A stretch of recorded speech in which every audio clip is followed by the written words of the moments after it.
Thank you, Sandra, and good morning, everyone. Thank you so much for being here. I am very excited about this day.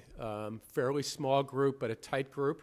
Everyone's around the tables, and I think there's going to be a lot of good sharing, a lot of good dialogue today. I think that's what this is really about. I hesitate to say this is the start of something because we at TransLink have been doing some of this stuff, trying to find ways to partner with many of you in the room and folks that aren't at the tables here today. But this really is truly a big start of something for us. And I think it's got tremendous potential and tremendous upside for our region and for TransLink going forward. And I hope for you, particularly in the private sector and academia, as we can think together about how to raise all mobility boats up.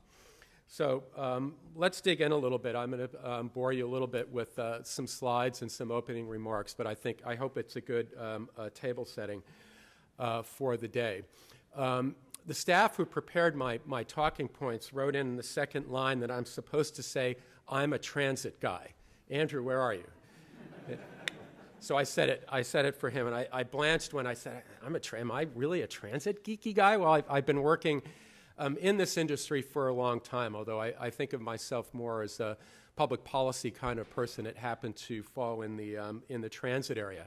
I'm from New York originally, in the New York City area, and I started my transit career at New York City Transit. And of course, I've been using the transit system, particularly the subway system and commuter rail, for much of my life. And I've been around pretty much all transit modes in one way or the other.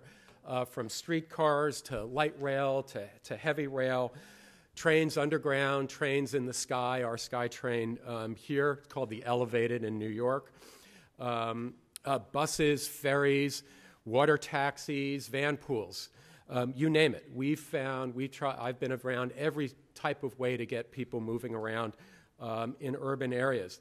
Transit ticketing, I've been around at transit ticketing for much longer than I care to remember, being there at the startup of the magnetic stripe Metro card in the 1995 period in New York City, all the way to our Orca contactless card in the Puget Sound region, and then here Compass. And I'll talk a little bit more about what's going on in the ticketing arena, which is, I think, part of the big conversation.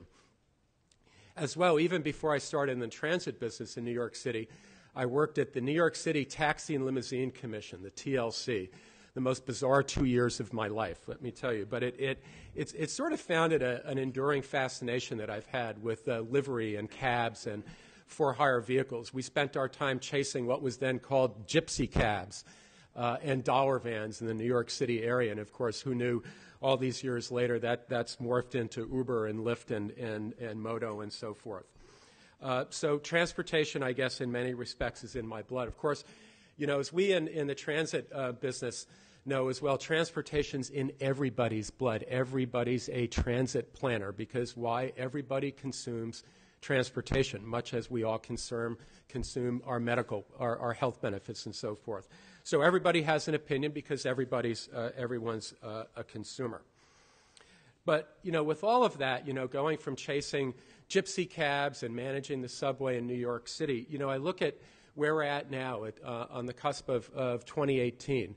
And this is truly the most exciting time to be in our industry. I really believe that, whether it's in North America or worldwide. There are so many changes already happening and so many potential changes really at our fingertips going forward. And that's a lot of what we're going to be talking about. What is the landscape? How can that landscape change? How can TransLink help facilitate that change? How can we be part of that change in a very positive way?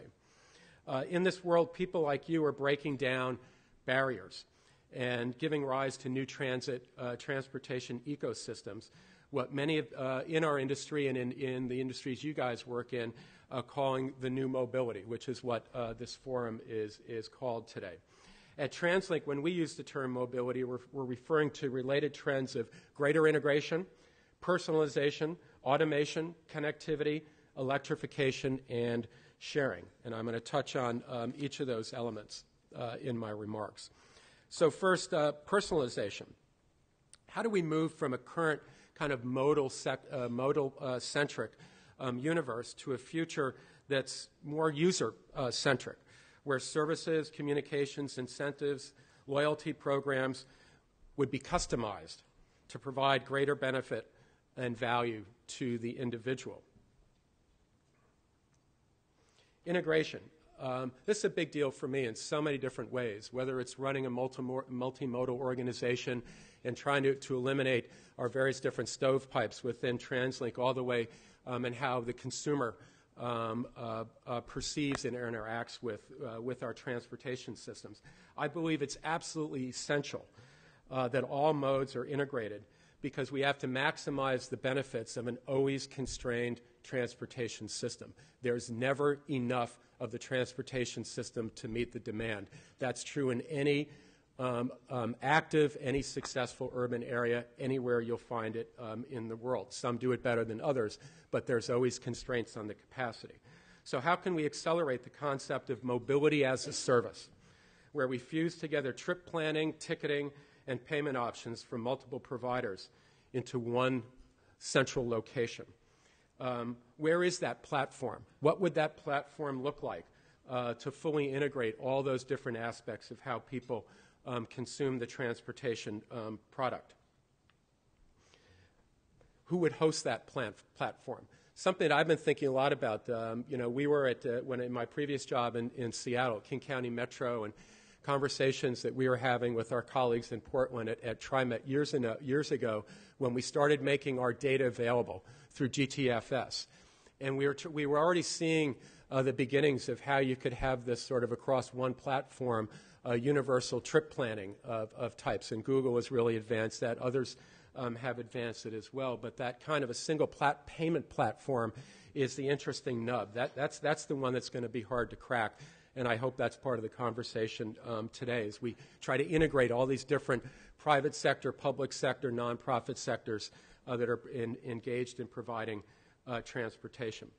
Automation, of course, is on the tip of everyone's tongue. You just can't read the media, watch news programs, go through your industry journals moment by moment and see the next new story about the next new automated vehicle adventure. I think a couple of weeks ago, Elon Musk and his announcing the inner city truck that'll go 500 miles on a single charge, and eventually automate that into trip platooning on highways. Just the latest in conversations about automation. How can we in our region, and what role can TransLink play to build a supportive regulatory system to ensure automation helps to achieve regional goals rather than work against them? So, from my perspective, being very candid, the hype of automation is maybe getting ahead of really understanding what it really means for our future. Are we going to consistently move towards a future that we find ultimately appealing and socially responsible? Some are concerned about the hardship for the many people whose livelihoods might be affected by automation. How do we prepare a just transition pathway towards automation? What happens to cab drivers? What happens to Uber drivers? What happens to bus drivers if and when vehicles become automated, or the millions of truck drivers that we have here in North America? We need to be thinking about that, and I think you'll hear some of that this morning on one of the panels. Connectivity. Within the last 20 years, we've seen the rise of the Internet and wireless connectivity. And just within the last couple of years, we went from 50% of Canadians owning a smartphone to 75% of Canadians owning a smartphone. And I think the number here in our region is quite a bit higher than that, in fact. That's obviously the wave of the future, and you transact so much of your daily business one way or the other on your smartphone. The next transformation underway is connected vehicles, and better connect vehicles, connected to each other, roadside infrastructure, and other devices. It's absolutely critical that IT systems architecture will be built to support that, and that, of course, is a lot of the conversation around the Smart Cities Initiative here in Canada and elsewhere in North America. We're going to experience an unprecedented amount of data. Here with our Compass system now, we have incredible amount of data being generated on trip patterns. Just as an example, how do we seize that information? How do we best leverage that information for action going forward and improving our transportation environment? Similarly, this means that systems must be secure, reliable, and available. Privacy is absolutely paramount in all cases. Electrification is one of the things that I'm quite passionate about. With major advances in battery technology and with national commitments linked to the Paris Climate Agreement, including plans to ban gas and diesel vehicles altogether in some countries, and we're starting to read more and more cities are forecasting 2025, 2030, 2040, where no longer will any internal combustion engines be allowed in their cities. Vehicle electrification is set to take off in a very, very serious way. How do we, in this room, how do we at TransLink, how does government help to support, accelerate, and plan for this transition? And of course, there is shared use mobility. This region is very amenable and, in fact, a leader worldwide in all sharing modes. And I think we'll be talking a lot about that during the course of today's program. To begin with, more than 1 in 5 commute trips in our region are taken by transit, and the majority of our residents take transit at least occasionally. We have some stats. I think 80% of all people who live in the Lower Mainland take our services at TransLink at least a few times during the course of the year. These numbers are growing rapidly. TransLink, we have record ridership. Last year we were up 4.5%. This year we're up about 6.5%. We will probably exceed 400 million boardings by the end of the year, a new milestone for this region. And we really hit above our weight. Compared to other urban areas, our 2.5 million people here use transit at a much, much higher rate than virtually every metropolitan region in North America. Many residents, of course, use taxi services and other forms of for-hire vehicle. And in this region, of course, various different shared services are really very much part of the urban environment now. North America's second largest fleet of car-sharing vehicles are here in the Vancouver region. The highest car-share vehicle per capita in North America, almost double that of the next closest region, Washington, D.C. The city of Vancouver, almost a third of residents are members of at least one car-sharing service. That stat, to me, is really the most amazing of the stats I just reeled off. The level of participation and interest in the shared economy here in Vancouver. Although our region was late to the bike-sharing game, we're quick on the uptake, with Vancouver seeing some 100,000 bike-sharing rides per month in the past, over this past summer, and about 2.5 rides per bike per day. I think you're going to be hearing from the folks at the bike sharing this morning as well.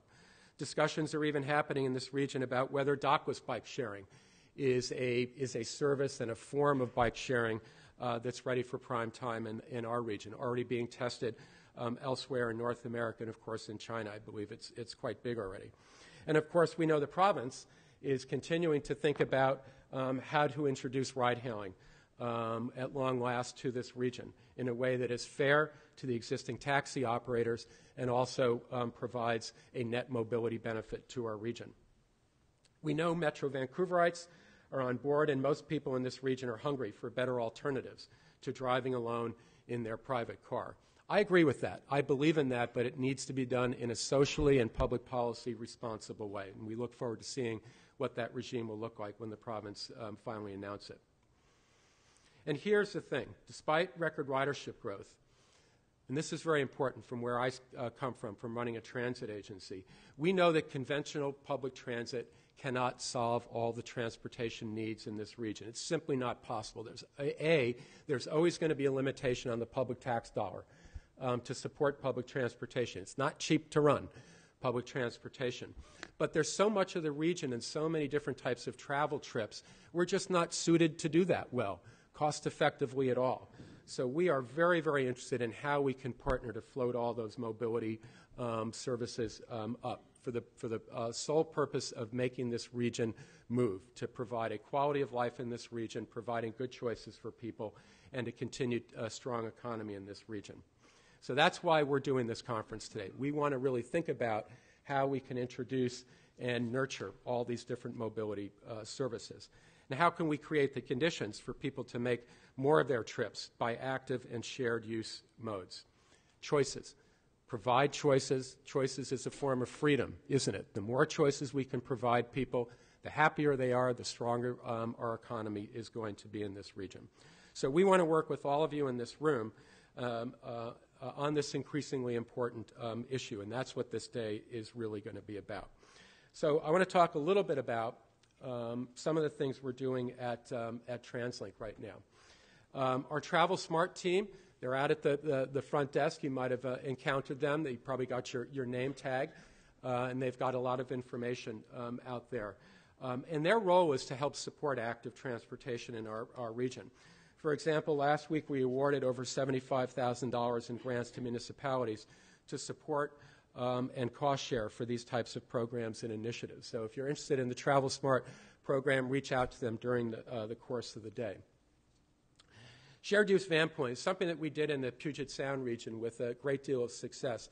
Actually, when I left King County Metro, we had more vans than buses, about 1,500 vans on the road versus about 1,400 buses in our organization. Very, very important supplement to our fixed route transportation system. And, you know, we need to look at different ways for people to share, whether it's carpooling or getting people to get in a van pool. We're partnering with Moto, hence their logo, or at least a portion of their logo, on the screen, and C-SPAN on the North Shore, to see if we can begin to entice people to share rides together. And I think what's really cool about this marriage, not just us helping to support and finance along with potentially C-SPAN, but the notion of partnering with a shared ride service as well offers lots of other integrating benefits. On-demand transit. We've been working with the community on Bowen Island to think through and scope out a pilot for on-demand microtransit, which we hope to further integrate or introduce in the region. We believe Lions Bay, for example, parts of Langley, lower density parts of Langley might work well for this type of microtransit. We will be issuing requests for proposal fairly soon. So look for that, and you can ask our staff more about that during the course of the day. I mentioned electrification. We demoed one BYD overnight charge bus over the summer, and about this time next year we'll be operating 4 en route charged vehicles, electric vehicles, to really start kicking the tires, if you will, giving our technicians a chance to understand what electrification can do for this organization. I believe we're in almost an inflection point around 2019 when we have to start our next round of replacing existing fleet. Can we start thinking about all vehicles going forward will be electrified?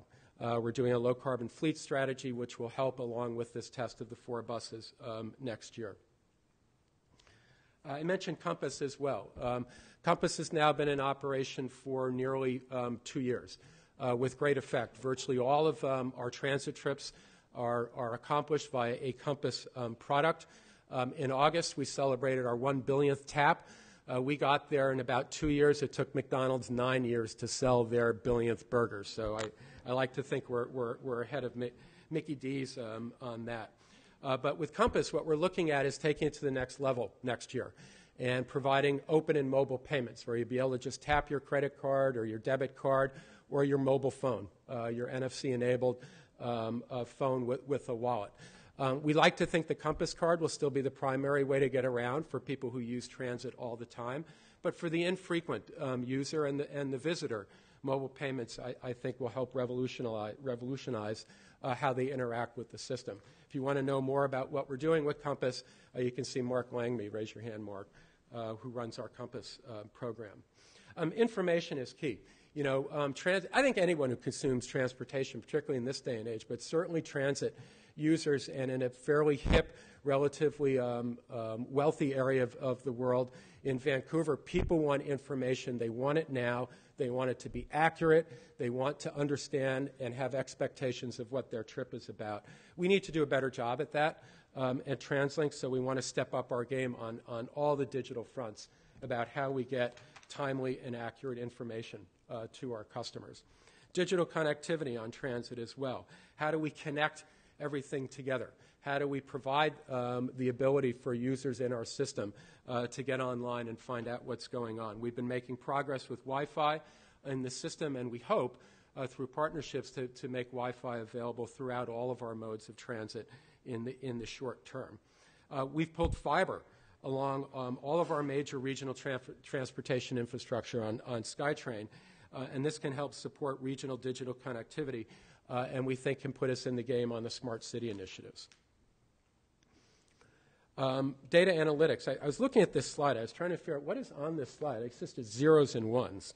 So that's a little bit above my head, other than I'm a fan of the movie Matrix, so that's what I think about with this. But we're figuring out new ways to collect, process, and analyze huge volumes of data from the Compass card and from the other sources of information we have on our transit program. And we want to find ways to make that information available to people like you. How do we use that information? I think it was provided on the public dollar. Public taxpayer dollars help build that information.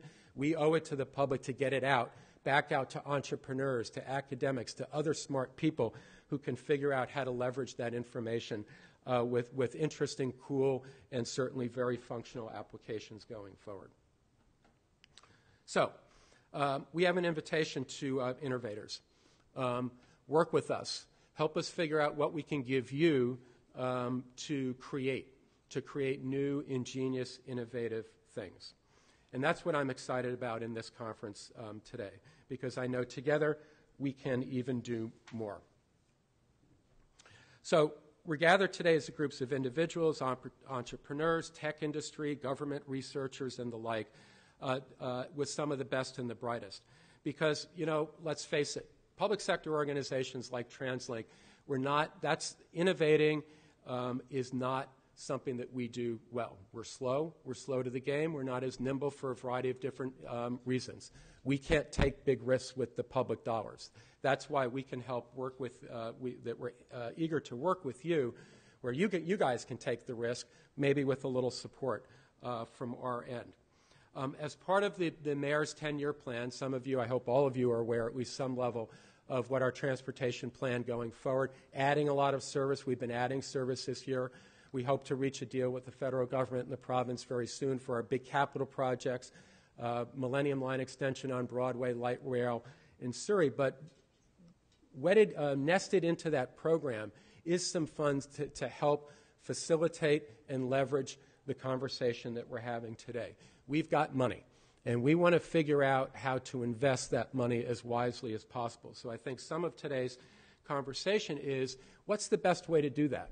We don't want to just write a check and say, go do something, because those are public tax dollars. We've got to have some matter of control at some level. But then again, we don't want to be over-controlling, because if we over-control, we might kill innovation and your ingenuity. So that's what what today's conference is about, is beginning to understand how we can prioritize. So wrapping up, we're going to give you a little sneak preview today and have some conversations about what will soon be launched on TransLink's website through something that will be branded as TransLink Tomorrow side. This will be a portal in how we can sift through your ideas and various different priorities going forward.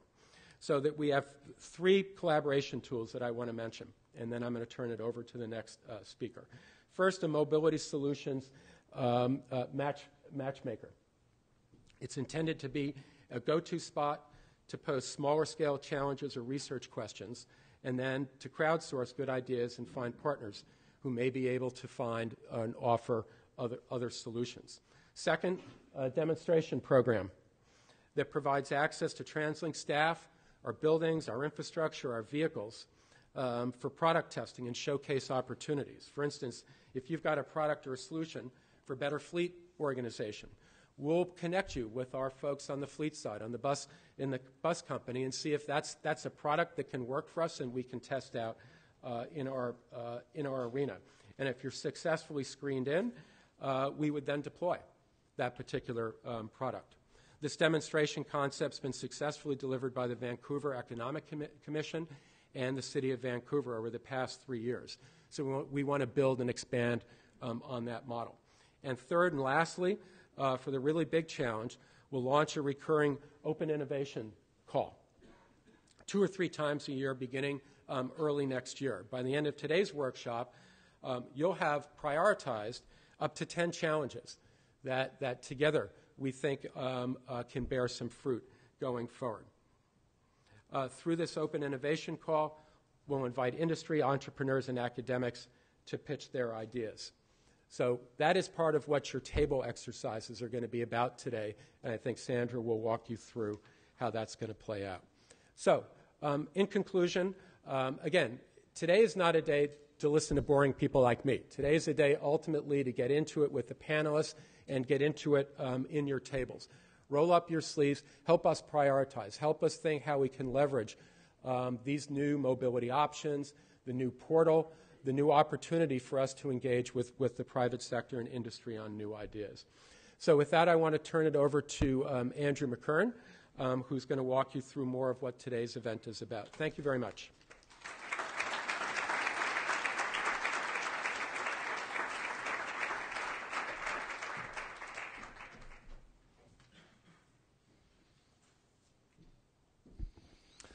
Well, thanks, Kevin. That was great. Thanks, everyone here, for coming today. Really excited to see all these faces in the room, and I think we've got a great day ahead of us. I'm actually really excited to get into the interactive sort of small group discussions. I think that's where the meat of the day is going to come from. But before we do that, I wanted to touch a bit more about some of the sort of what the region's desired future is about. So set some of the stage for the conversations in the small groups. And I'm going to do that starting with some of the regional policy context. I like the quote, "If you don't know where you're going, you'll likely end up somewhere else." So where does this region want to go? Metro Vancouver's actually had a pretty consistent regional policy vision, I think, for about 40 years, starting 1975. I think we really like to point to the Livable Region Plan. That year, we as a region decided, instead of going down the path of more freeways, more highways, and more automobile-oriented sprawl, we collectively said, no, we're going to, in fact, go down the path of more compact, walkable, mixed-use communities oriented around transit, around a network of high-capacity transit. And, it's worked. We've been steadily and consistently implementing that vision over the last 40 years. The documents you see on the screen here are really just the latest iteration of that long-standing direction. So the regional growth strategy and the regional transportation strategy, including the 10-year vision. So the regional goals, you can see they're really, from those two broader policy documents, they're really oriented around healthy communities, healthy economy, a healthy environment, enabled by a compact region, compact growth, and supporting sustainable transportation choices. And specifically, there's some targets around that top goal there. We mean that to be most trips made by active and shared modes, and at least a third less driving per capita. That's sort of over the long range. So we've tried our best to distill that regional level policy direction, that long-standing direction, into some of the most sort of relevant goals, and this is a first cut here for today, related to new mobility. And so the first one is enabling seamless and efficient door-to-door mobility for people and goods. We've talked about providing transport options, but this is really trying to take it to the next level and saying we can do better with new technologies, new service models out there. Let's strive for totally seamless and integrated, where it actually is it's always easy to choose the best trip in every case. And traveling is painless, it's friction-free, enjoyable even. Second, to promote safe, healthy, clean, and compact communities. So that's where things are they're close enough together. There's people-oriented infrastructure that enable still lots of walking and cycling and physical activity to be widely enjoyed by people in the region. And where motorized mobility is electric and powered by clean renewables. And third, to ensure affordable and equitable access for all. So, this is a big one, I think, especially in this space. There's a lot of potential and a lot of excitement, but we want to make sure that people aren't left behind for lack of a smartphone, or for lack of a bank account or a credit card, or because of a disability. And we also want to make sure that the gains achieved through technology are fairly shared across society, including with people whose livelihoods might be disrupted by all of this change. So all of these items, actually, these goals, I think they seem pretty reasonable. It might be hard for most people to disagree with them at a sort of high level. But when you get down to it, it's not at all certain that the changes underway right now in the connected, automated, shared use landscape are pointing us in this direction. Our transportation future, I think you'd probably all agree, is uncertain right now, and maybe more uncertain now than it ever has been in the last 50 years. The future is always uncertain, but now it's very uncertain. And so with that in mind, TransLink in 2016, we hosted a series of sort of new mobility discussions with our local, provincial, and federal government partners. And the summary or the results of that discussion is actually written up in a paper, a policy paper called Future of Driving, and you can find that on our Buzzer blog. And one of the central exercises in that work was recognizing the high degrees of uncertainty that the region and the world is facing right now in the transportation space, recognizing that we need to think in terms of scenarios. We don't know exactly what future is going to emerge. So the paper and that discussion put together 4 plausible futures. And that was really inspired by the work of Professor Annalisa Mayboom at UBC, who's done some good thinking here. So I'm going to describe, this is the framework. Take a quick look. Multimodal, auto-dependent, single occupancy, or multiple occupancy. Those are sort of the key variables that we use to build these scenarios. And you can find more detail, or sort of the narrative and some of the assumptions are written out in the paper. But I'm just going to talk briefly about the 2 sort of bookends on either end of the spectrum. The first is status quo, where most people are still making their trips by a privately owned automobile, single-occupant privately owned automobile. Now, however, connected and automated. And we see in that future likely a substantial increase in traffic. Probably a substantial decrease in physical activity, lots of increased pressure for more dispersed land uses, and all of the subsequent sort of negative impacts that go along with sprawl. And in the top right-hand corner, it's labeled there as coordinated mobility, where we see connected and automated vehicles are primarily deployed in shared use fleets that carry people the first and the last mile to the frequent transit network. And I think we think in that future, based on modeling in other cities, the International Transport Forum did some really interesting modeling in Lisbon, some of you have probably looked at, found that we could accommodate pretty much all of the trips made in the city today with a small fraction, maybe up to 10% of the vehicle fleet today, and with an additional benefit of not requiring parking space. And so, these 2 bookends, Robin Chase, if you've heard her talk, likes to call them heaven and hell. I think it's a useful summary. I think we've got pretty good policy direction, sort of as I was sort of describing earlier, that this region wants to go in the heaven direction. And so how do we get there? How do we get to that future, where we are today, to a future of more coordinated mobility that is seamlessly integrated, that's safe, healthy, clean, and compact community supportive, and supports equity and inclusion? As I said earlier, it's not at all clear that that's the path that we're on right now. I think left to, if things were just sort of left on their own, I personally worry that that path is actually not the direction we're heading. There's a host of challenges and obstacles and larger economic forces at play that suggest we might be going in the opposite direction. I think about the challenges in preventing increases in traffic volumes, in sprawl, in physical inactivity, in social dislocation and inequality, as well as challenges, sort of more operational challenges around navigating these new business partnerships we're talking about today, around fostering innovation, around building the right type of infrastructure, around securing data and privacy. I know a topic Jerry is very concerned about as we move down into this world. So from today to that future, that's really what we want to talk about with you today. We, at the region and for TransLink, out of that work, that future of driving work, identified 3 key strategies for us to take. So I'm going to summarize sort of at a high level. First of all, we need a clear and compelling vision, some really solid direction on where we want to go.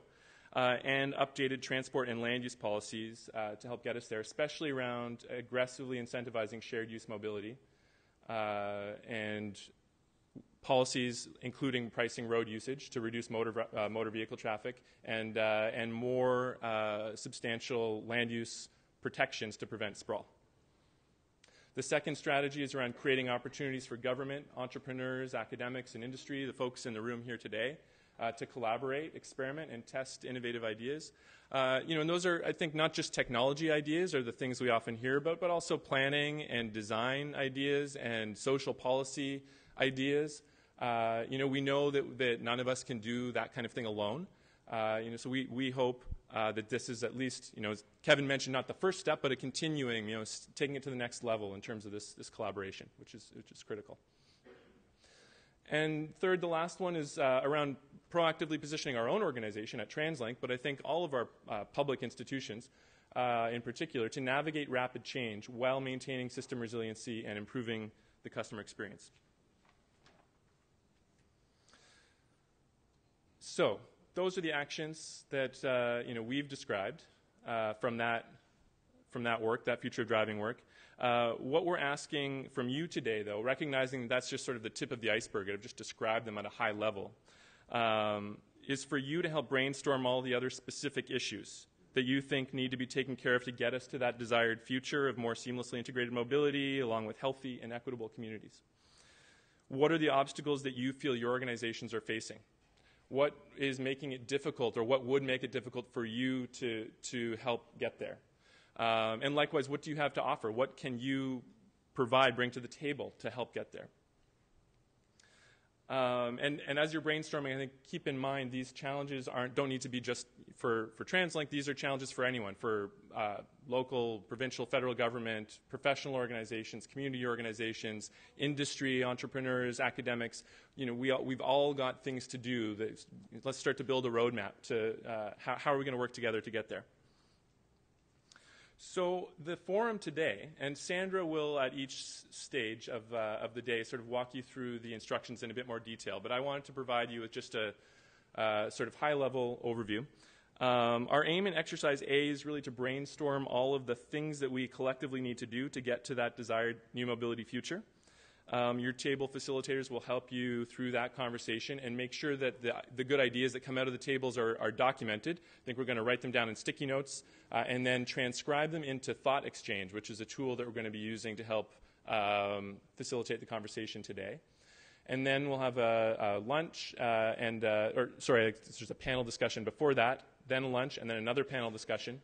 And then we'll ask you to star your ideas, rate them on a scale of 1 to 5 in terms of which are the most important to help us get to that new mobility future that we talked about, that desired, preferred heaven future. And then we'll take the top 10 ideas and assign one idea to each table in the final session, session C, and ask you to develop it a little bit further. So what are the, who needs to be involved in that concept, in that to address that challenge or realize that opportunity? What are the immediate next steps? And then at the end of that session, we'll ask the facilitators from each of the tables to report back on their key insights. And then back at TransLink, on our side, we'll commit to taking those challenges, those ideas, and actually framing them as our challenge statements in that open innovation call that Kevin talked about earlier, that we're looking to launch in early 2018. And that's where then we invite you again as industry entrepreneurs, academics, come back to us with your good ideas, your interesting concepts, your solutions for addressing those challenges, and we'll look to partner with you more explicitly through co-developing, co-funding concepts and potentially leading to partnerships or procurement. So that's the kind of path that we're imagining for the day. We're really excited that you're here. I think a lot of folks in this room have said, we really need to have this conversation. These are the right people, to get into the room. We want a seat at the table. We just didn't know which table it was. But what we're hoping to do here is to set the table. So thanks for coming. Excited to hear what comes out of the day. And I'll turn things over to Sandra now just to introduce the first panel. Have debates with him about where James Dyson might be at with things lately. Karen New is the Director of Information Systems and Business Intelligence at Modo, where she has worked since 2002. She oversees Modo's IT infrastructure, software development, business analysis, and location planning. And her work modeling usage and demand has helped Modo expand to 600 shared vehicles in 20 municipalities. She's the Vice President of the Federation of Canadian Car Sharing Cooperatives, FCCC, and her team's software, called Engage, is used by a dozen car-sharing organizations across North America. She has an extremely messy desk. Gavin McGarrigle is the BC Area Director for Unifor. Unifor is Canada's largest private sector union, with more than 310,000 members across the country, working in every major sector of the Canadian economy and including over 4,700 transit operators, mechanics, maintenance, and C-bus workers who operate Metro Vancouver's largest shared-use mobility service, that is, moving hundreds of thousands of transit riders every day. Welcome, panelists. Okay. The format today, we don't have a lot of time, and we're going to move directly into questions that I have for the panelists. There will be no time for questions from the audience. I'm one of those people who's usually the most frustrated by someone saying that, so I hear you. No, really. I mean, people who know me know I'm the one who's like, but what about that? My Twitter handle is @TanyaPazzi, so if you have a burning question, maybe I'll try and squeeze it in. No promises. So, panelists, for the first question to get things warmed up, I'm just looking for a quick answer. Your vision for transportation in 2030. Do you think it's different from the other panelists? And in what ways do you think that is? What's your best estimate of, what's your best guess, because everyone's is a little bit different, about when fleets will be mostly autonomous, and then when most vehicles on the road are autonomous? So let's start with you, Mia. Okay. What was the question again? No. So yeah, first, your vision of 2030, I'm sure you've got it all figured out, right? Of course. So how is it different from the other people on the panel, you think? Or how is it maybe the same? And then when do you think autonomous cars are coming? Okay.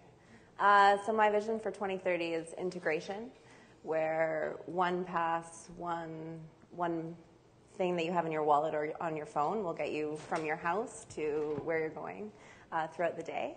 How that might be different than the panelists, I'm not quite sure. I'll let them answer that question. Autonomous cars, are they coming? 10 years? There you go. There you go. Ty.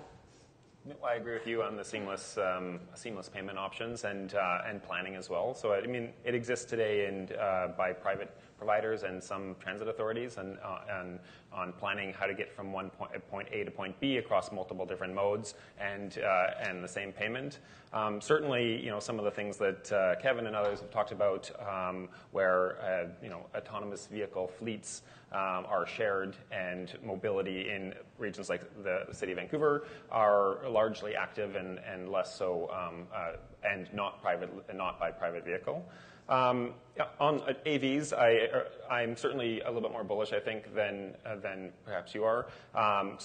Today, there are vehicles on the road that can drive themselves, and you can see a video of a Tesla, for example, navigating through the streets of a city, stopping at every light, parking itself, and is fully autonomous. So I think really the barriers to how quickly autonomous vehicles will enter, for example, this region are more regulatory, and potentially the way that consumers adopt them. But autonomous vehicles, the technology is fast approaching, and I think within the next couple of years, 2-3 years, there will start to be fleets of autonomous vehicles, and it depends on the region.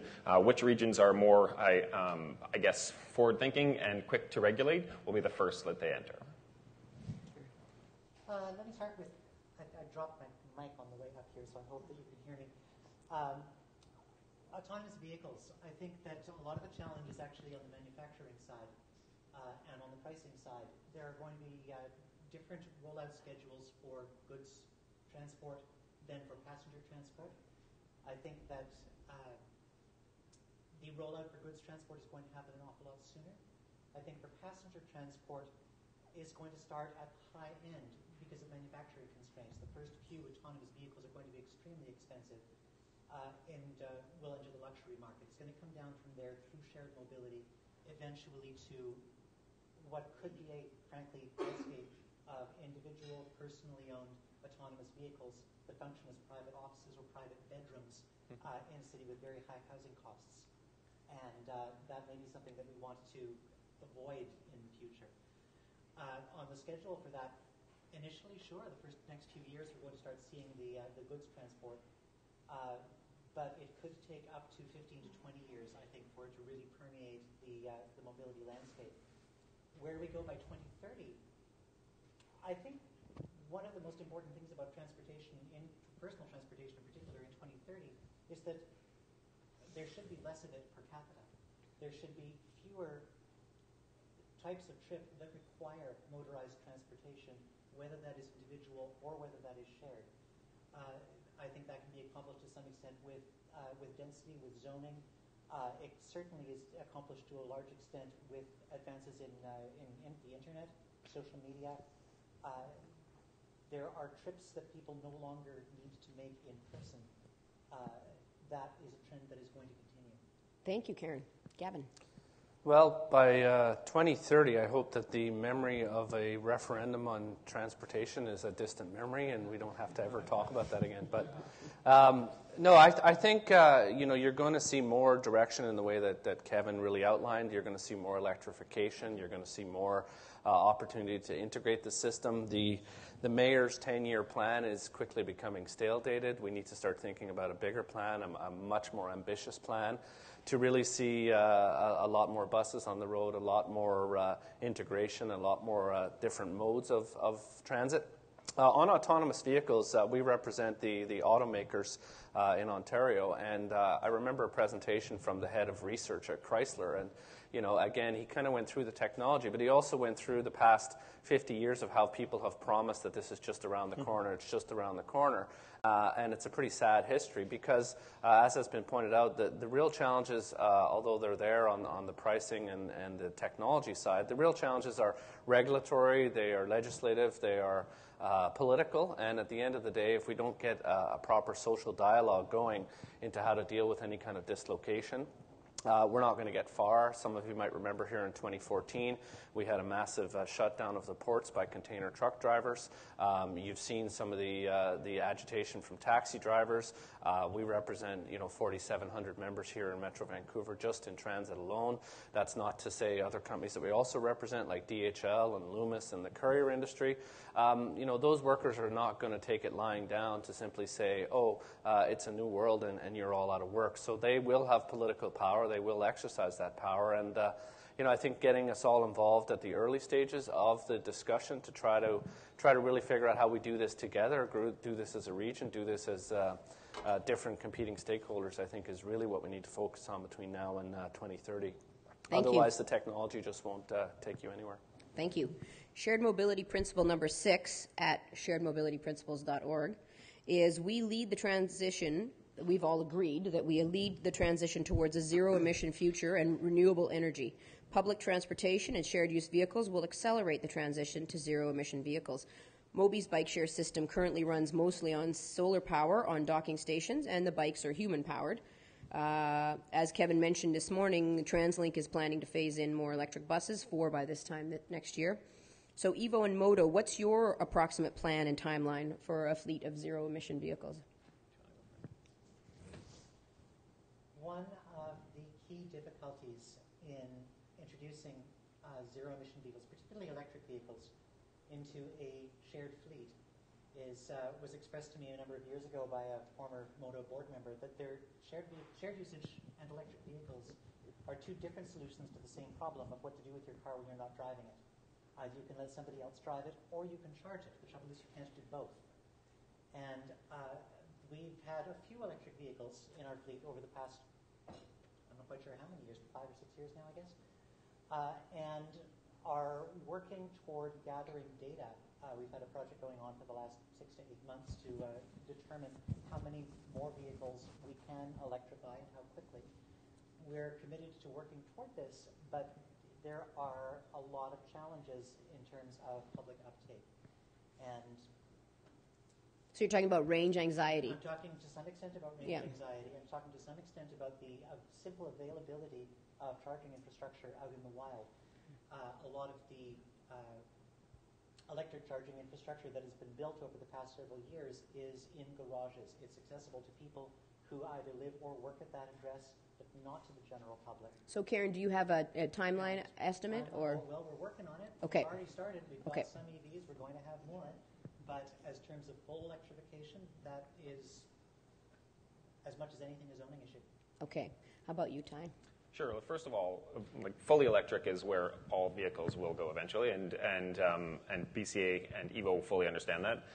The challenges with one-way car sharing are quite obvious. Cars are spread out through a city, and there's no charging infrastructure to support that. Now, it doesn't mean that there can't be. There are cities like Paris that have 6,000 charging stations that can help provide charging to car-sharing fleets in that city. I think, if I'm not mistaken, Vancouver has something like under 100, with plans to build a few more. So the city of Vancouver is well behind in the infrastructure with charging, and at the rate that it's going today, there is no timeline that can put free-floating car share fully electric before autonomous vehicles arrive at some point. Now, at EVO, for example, we have 1,250 vehicles, and they're all Toyota Prius C hybrids. So hybrids are certainly a good step towards lower emissions. They're, on average, half the emissions of a regular vehicle, and the Toyota Prius C is the most fuel-efficient hybrid out there. So like things like that can help get us there, but it's really a matter of infrastructure to get to the next step. Thank you. This next question is for Gavin. Shared mobility principle number 10 is about making sure autonomous vehicles in dense areas are being operated as shared fleets, not individual ownership. When we imagine it's 2030, what types of work are your members doing? What do you see happening there? Well, right now we represent the members who operate the buses and the C-bus, and also the maintenance folks. So there's already jobs like electricians, and there's already more technological changes coming. So what I anticipate on the maintenance side is that we're going to see more people doing different forms of apprenticeships, doing different types of skilled trades. As we move into the different ways to integrate the different platforms, I see new jobs coming from, how do you make sure that for instance, the data is sequenced properly, how it fits into the actual operations of the vehicles, even just learning new types of vehicles, what the bugs are and how that's going to operate. I see that as one area. The other area I see, we operate the big buses right now, but we also operate the community shuttles, which are the smaller ones as well. And as they go down the road toward vans and other things that are somewhere in between a big bus and a single-use vehicle, I see our members helping out in that area as well. And also on the customer service side as well, just helping people, seniors, et cetera, navigate into the new system. But again, all of that is only going to really happen in a cohesive way if the people feel that they're part of the process. And that's the key thing. They have to be part of the process right at the very beginning. But you can't ultimately talk about a future where you're getting rid of good jobs, and transit operator jobs and skilled trades jobs are good jobs. You can't talk about a future where those jobs just go poof and there's nothing left to replace it, because the dislocation, it just won't happen politically. You've got to talk about replacing good jobs of the past with good jobs of the future, and that's where I see our members being ready and willing to step into that conversation. Thank you. Let's move into regulation. Who will regulate transportation in the future, and what are your priorities? And part of that would be, is every trip in a driverless electric shared e-hailed vehicle, and is every one of those trips a one-way trip? Do most of these trips involve ride-sharing with strangers, like 50% of the Lyft trips in San Francisco today? And what about how ride-hailing has brought the price down so low that it's below operating costs sometimes, or below that of transit? What are the ways in which regulation should move forward? Let's start with Mia.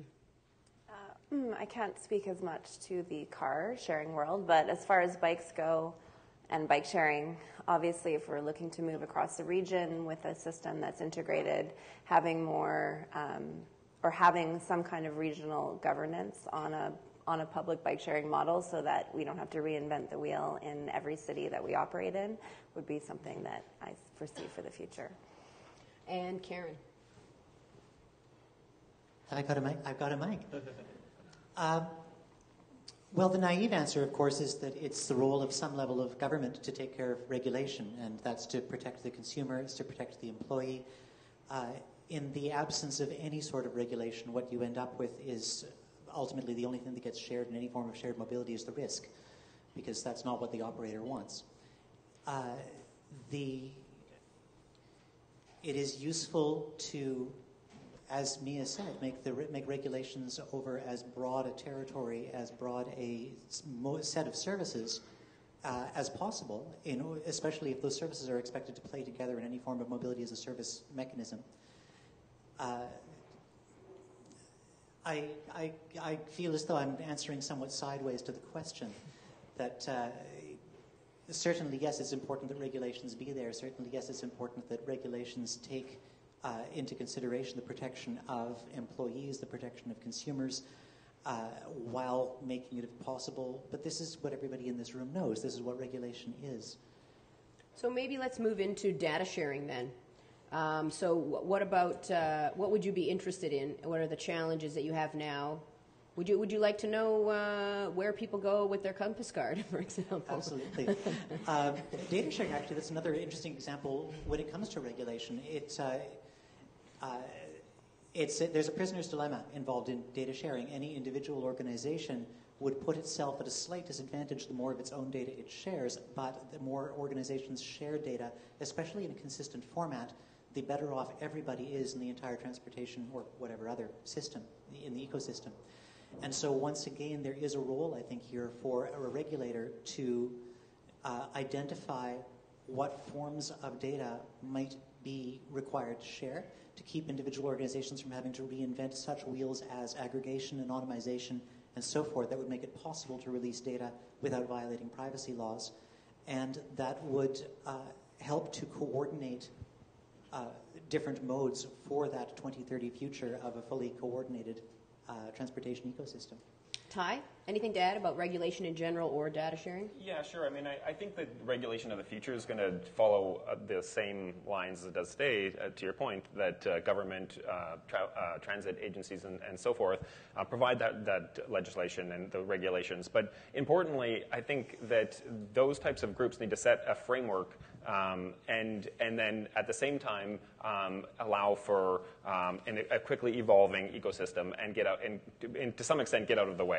And what I mean by that is that you need, in order to allow the type of investment and piloting and things that industry needs to do in order to move, I guess, to a mobility future, there needs to be enough space with the right framework in order to get there. And part of what I think about is when the automobile was invented and cities then became beholden to the way that the vehicles were created. And I think about the heaven and hell scenario. And actually, I don't think the hell is our current state, but it's the state where we allow, for example, autonomous vehicles or new mobility to shape our cities instead of regulators helping shape our city and setting the framework with municipalities and city planners, and then allowing industry to innovate and provide solutions within that framework. So I think it's really important that's set up properly. And so it's not an easy task because you need to get that framework right at the beginning. Otherwise, we could be going in the wrong direction. And just quickly on the data, sure, we should definitely be sharing data in partnership with, as an operator, sharing data in partnership with the City of Vancouver and TransLink and things that we already do today from an EVO perspective. Of course, some data, privacy is super important, and some data needs to be kept confidential in order to drive business models to continue to innovate. But shared data is definitely a part of the future. Gavin, regulations? Yeah, maybe I'll take it at sort of the highest level possible. And Kevin talked a little bit about the Paris Agreement on climate change. And when you look at the future here in terms of mobility, two of the biggest dislocations that we're going to see, which is internationally, it's not even just our city, is going to be the adaptation required to deal with climate change, and also the adaptation that's required to deal with these new forms of technology, including autonomous vehicles and different forms of mobility. And so at the Paris Climate Agreement, in the preamble, through the the International Labour Organization of the United Nations, they actually built in the concept, and they've actually put a definition on it, on just transition. And a just transition is not just simply you're going to retrain someone for 2 weeks or 4 months as a telemarketer. No offense to telemarketers, but it's much more robust than that. It's about social dialogue. It's about making sure that people are coming along with you to the new world. We all remember the stories of the Luddites back at the beginning of the Industrial Revolution, and certainly we can't go down that road again. But the point being is that everything will be delayed by that much longer if we don't have a proper social dialogue going on it. And I bring up the referendum tongue in cheek, but that's a good example of how things get paralyzed for a few years because there's not that level of cooperation and coordination that really needs to be there. So, in terms of the regulation, this is going to impact the entire world. It's going to impact our entire region, our country, North America, and we really have to start that process of getting down those basic building block principles so that the innovation can still happen at the ground level, but you're actually bringing people along for what the new world looks like. And in that context, of course, transparency and openness and all of the good public policy initiatives that come from being transparent and open are going to be key as well, because the public, it doesn't just have to be fair, it has to be perceived to be fair as well, and if it's not, then you're just not going to get the buy-in from the public. Thank you, Gavin. Shared mobility principle number 5 is we promote equity. Physical, digital, and financial access to shared transport services are valuable public goods and need thoughtful design to ensure use is possible and affordable by all ages, genders, incomes, and abilities. So we're talking about accessibility, but not just physical accessibility. We're talking about the unbanked and the non-digital as well. Inclusive services. Is this the private sector's responsibility, and what do you need help with to make that happen, for you to serve those groups? Let's start with Gavin, in case you have something to say about that. You're the group that does it the best right now. Yeah. You might be the only group that. I just want to summarize that question again. Sure, it's about accessibility. So people with physical, mental, it could be hidden disabilities, but it's also people who might not have a bank account, might not have a credit card, might not be able to go online to get an app. So TransLink is doing the best job out of all of these operators right now, as their, they see it as their responsibility to have an inclusive, accessible service. Yeah. The others, there are challenges, and I want to know what they need to move forward. But well, for starters, that is, in my view, the basic entry cost. If you want to serve the public, you have to be accessible. You have to follow the Human Rights Code. You have to make sure that you're not just a niche service. It has to serve everyone. And certainly we see challenges even with Handy-Dart service, and just, is there enough service, and what's the best way to deliver that service? The answer is no, there's not enough Well, service. exactly. But again, there are scarce dollars, and you have to figure out the best way to allocate that. Also, the nature of work is changing quite a bit, too. Not just those who stay at home, but our transportation system is largely built around the Monday to Friday, 9 to 5 commuter, not necessarily the shift worker, the people that, work at the Edgewater Casino that get off at 2 o'clock in the morning, the courier drivers that have to start early, the truck drivers that are trying to operate, in the daytime when the traffic is the worst. But then again, there's impacts if they're operating at night. So it's the nature of work. It's the type of mobility challenges that people have. It's the risk of automation. But no private operator, in my view, should be able to outsource the need to be accessible or to be inclusive. It has to be built in if you want access to the public space. Mm-hmm. Karen. Inclusivity is, have I got this on? There we go. Inclusivity is one of our core principles at Modo. Our purpose is to transform communities by connecting people with places in a way that is affordable, convenient, inclusive, and sustainable. And indeed, as a cooperative, the first cooperative principle is voluntary and open membership. So it's certainly something that we strive for. We are constrained, though, as an organization that provides cars for people to drive, that necessarily the only people that we can serve are those with driver's licenses, those who in fact can drive, which is already a significant restriction. As a private operator, we're constrained by our own finances. We have to continue to at least break even in order to maintain operations. That carries with it financial requirements to mitigate financial risk. It is easier for an organization that is in receipt of public funding to serve the entire public than it is for an organization that is dependent upon its own operational revenues.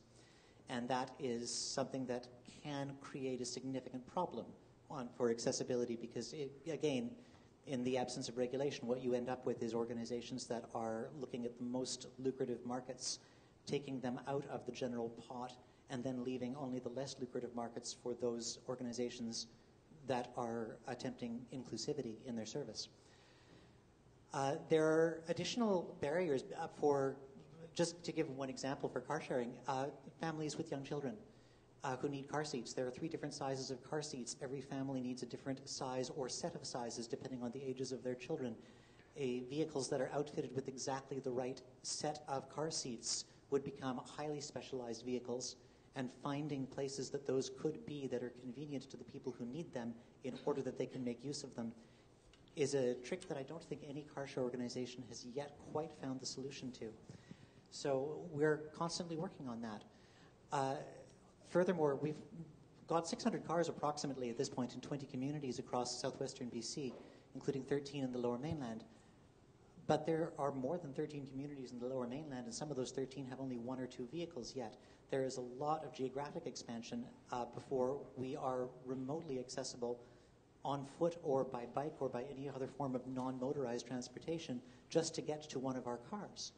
So we're growing, we're finding solutions, and we certainly value that. We're aiming to provide the best service we can to as many people as possible and finding ways of making sure that our membership remains as open as possible. Thank you, Karen. Ty, probably similar challenges. What about the unbanked? What would you need to reduce your risk, or how do you think that would work? Or those who are non-digital? Yeah.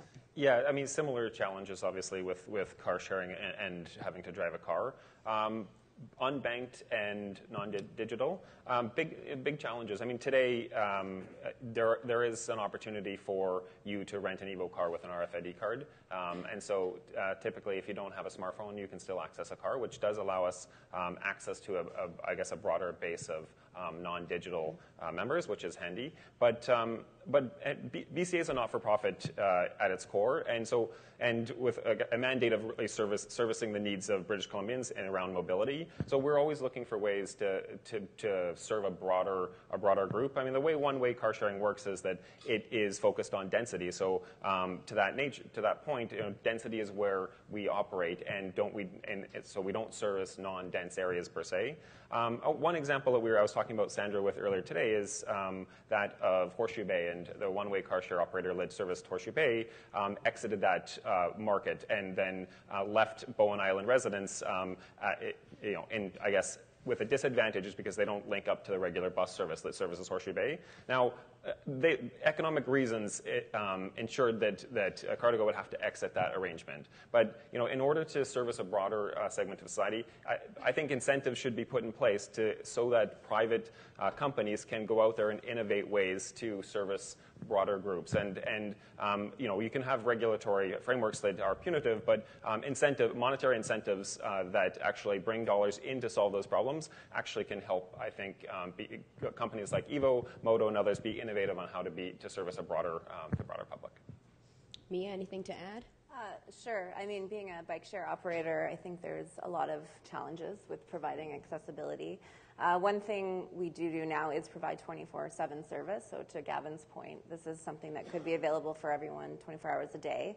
I mean, we're operating a system that requires a credit card, that requires a certain age limit, and requires people to be of a certain physical nature to be able to use the service. So I think for us, it's tackling those easiest, lowest hanging fruits first and working our ways up to making it more accessible. So age could be one thing that we address early on by allowing younger people to ride and influence their behaviors at an earlier age. Accessibility for payment. So, I mean, being a credit card-based system, we will be relying on our partners to help us find innovative ways to accept cash payments to offer our service and continue to work with our partners to improve the accessibility of a bike sharing service. So, yeah, it looks like the question here is how much should the private sector put up for making that work, and how much should come from the public sector? I have a question here back to the, this would be for Modo and Evo, back to it may or may not come from someone from a municipality that they just DM'd me about whether a city, any city hypothetically, should provide the charging stations, or should the private sector provide those. So the question is, why should public agency deliver more electric infrastructure versus the private sector themselves? Should it take higher priority, so if a city's only got so much of a budget, than walking and bike funding for the city? I think that it's important for a municipality to provide public charging infrastructure in general. At that point, car share organizations may be part of the public, but we are not going to be the entire public.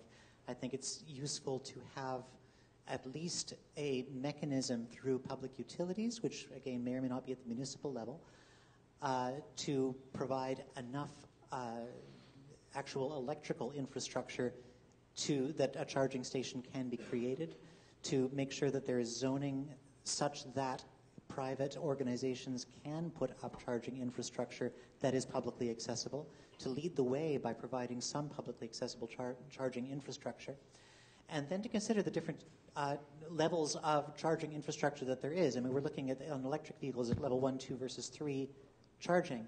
1 and 2 take hours to charge a car. 3 takes more on the order of minutes. If you want people to be filling up effectively mid-trip with electricity, you're going to need publicly accessible level 3 charging infrastructure. There's very little of that around Lower Mainland right now. Okay, I think data on the Compass card would be great. And the other one that comes to mind as a big challenge for all kinds of shared mobility would be places to put your doodad, your bike or your vehicle. So parking, whether it's for vehicles, VMOs, or bike share stations. What do you need from TransLink today? And then what do you think you'll need from TransLink in 2030? Let's start with Ty, sorry. Sure, yeah. So I Vancouver, and really some of the objectives municipalities have of reducing privately held vehicles. Car sharing can help you get there because the car is available when you need it, but the rest of the time you can take a bike or a bike share or walk and so on. So there are certainly incentives to drive usage in car sharing because it can allow you to give up your reliance on your personal vehicle. Some of the things that car sharing struggles with today, and you mentioned it, is parking. Convenience was really one of the top choices for mode choice and transportation, and in particular for car sharing for sure. Convenience is the top decision maker, and one of the things that drives convenience is how to end your trip or to end where you're going. So parking is a big part of that. And so there's a lot of parking challenges that exist in one-way car sharing, and some of them are challenges that the city of Vancouver can assist with, like better access to metered parking and so on, like a bunch of other cities do. And others are better access to parking at transit locations, which actually Evo works very closely on with TransLink, and we're building partnerships in that way, which is great. And then there's the economic challenges of parking. For example, car sharing is exposed to the TransLink parking tax, which is a over 20% tax on all parking. And when parking costs hundreds of thousands of dollars a year, it's a big line item, and certainly can hinder the ability for an operator like Evo to go out and purchase more parking because they pay so much on this parking tax. So like specific asks today looking to help Evo car share drive into the future, and potentially other car sharing operators as well, is help with the parking tax and just parking in general. Okay, Gavin, anything to add? Yeah, I mean, I think TransLink is heading down the right direction. I'm appointed as one of the commissioners on the mobility pricing panel, for instance, and we're going through the very hard work now of trying to figure out, how do you get the right pricing that makes sense to build a system going forward that is also perceived as being fair. I think forums like this are important. Certainly I appreciated the invitation from Kevin to come and speak, because I think it indicates that you do need to get the social partners involved. As I mentioned earlier, the 10-year mayor's plan The advantage of that was that it was something like 21 out of 22 mayors that all came together and agreed on a plan, which then TransLink is operationalizing and working with the provincial and the federal governments. That plan, though, as I said, is getting stale dated. And what TransLink needs to do, which it looks like it's already starting to head down that road, is come up with a new 10-year plan, 15-year plan, 20-year plan beyond that, taking into account all the feedback that they're getting here, and then figuring out a way to roll it out in a way across the system. One of the things I always worry about in a region like this is the balkanized nature of all the different municipalities. And to me, it doesn't make a heck of a lot of sense from one municipality to be spending limited public dollars on something on a broad scale if it's not integrated, 5 kilometers down the road when it crosses into another municipality. So that's why we were really big supporters of the mayor's plan, because it was, it might not be perfect, but it's got something there. So I want to see a new, much more aggressive, expanded plan. I want to make sure that TransLink continues to speak to the social partners, and hopefully whenever we come out with something in the mobility pricing thing, that you all support it, because I'm not sure how that's going to work out at the end of the day, but stay tuned. Thank you for serving on that. Mia? Well, I have a short-term goal that people are going to be able to get off the SkyTrain at Main Street Science World or at Waterfront Station and be able to jump on a bike share. So obviously we work very closely with the City of Vancouver to make that happen, but an improved, greater relationship with TransLink to help us find those spots and service those stations would be a very big short-term goal. And long-term vision to see that integration with Compass so that people can jump on a SkyTrain and take their SkyTrain to the bike to get to their final destination. Thank you. Karen? I'm going to echo what a lot of people have said. As Tanya said, yes, we'd love access to Compass card data. As Ty said, yes, we would love an explicit exemption for car shares from the parking tax. As Kevin mentioned earlier, we're already working with TransLink on a van pool program. We've also started working with them on parking near transit stations earlier this year, and I'm absolutely thrilled at the leadership that TransLink is showing with regard to new mobility in general and car sharing in particular. Please, more of that. But the other thing that TransLink does extremely well, this touches on what Gavin was mentioning, is it's already a mobility aggregator. There are already so many different services that TransLink acts as an interface to the public on behalf of, so that the public in general does not know that they're working with South Coast buses, with West Vancouver Blue buses, with SkyTrain, with Canada Line as all separate transit operating companies. TransLink is an expert transit aggregator, and I would love to see that expertise formally brought to bear so that mobility as a service itself doesn't need to be reinvented to quite the same extent in Metro Vancouver. Thank you, Karen. Okay. I think, is there anything else that you haven't mentioned that's a challenge for you that keeps you up at night? Whether or not it's something that a regional transportation authority could help with. Yes. I think days like today make me sleep better because there are people at the table, and we're setting the table, TransLink setting the table to create better partnerships. We've worked very closely with municipalities and TransLink and some other people in this room to kind of envision and realize the future that we envision. But my ask is that this is not just the first day of annual meetings, but that actually real partnerships can come out of this. That tomorrow we can pick up the phone and call people in this room, especially at TransLink, to start working on meaningful partnerships and pilots going forward. So to actually make what the starting of today into reality and do it quickly. So that's what my ask is, and not doing that keeps me up at night because not knowing where to go, not knowing how quick things are moving, who to talk to, just creates a scary future. So let's keep the momentum going and build strong partnerships. Okay, sounds good. Anything else to add? Okay. Yeah, a little something, and then I'll cut you off. Absolutely. I think an understanding that although one- and two-way car sharing share an insurance category and share very similar names, they're two quite different and complementary modes of transportation. Making sure that any regulation at the regional, municipal level, provincial level around car sharing be done twice, once for one-way, once for two-way, because the regulations that will work for one of us will not work for the other. And more generally, making sure that car sharing, both modes, all modes of new mobility and shared mobility, are thought of when putting new regulations in place, such as, for example, the parking tax, which does disproportionately hit shared use mobility, shared vehicle ownership, so that there's not one half of the regulatory environment acting against the very benefits that the other half is trying to promote. Good point. Thank you. So I'm just going to try and summarize the highlights of what I've heard. I actually appreciate everybody's frankness today. Thank you very much for your time and the time you spent preparing this. It seems to me that shared mobility operators are eager to work with TransLink, and that these local players, at least, encourage regulation. They want regulation to catch up so that they can move forward.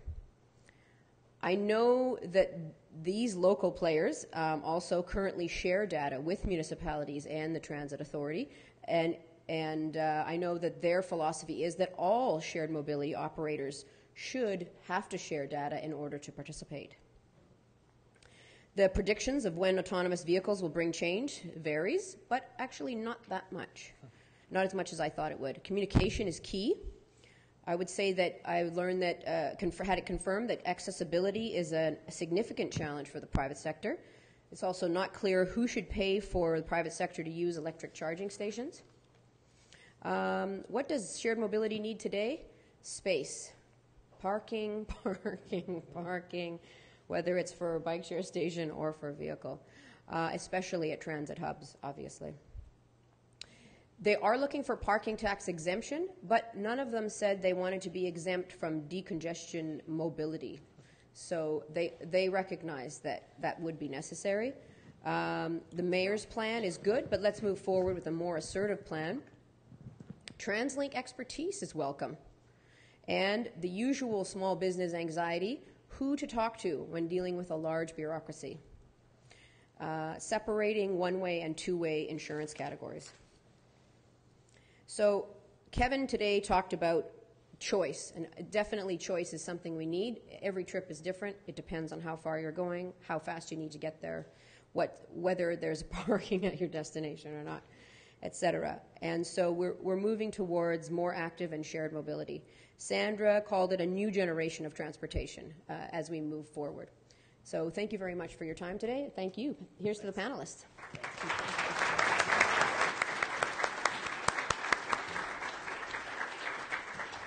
Thank you. We will have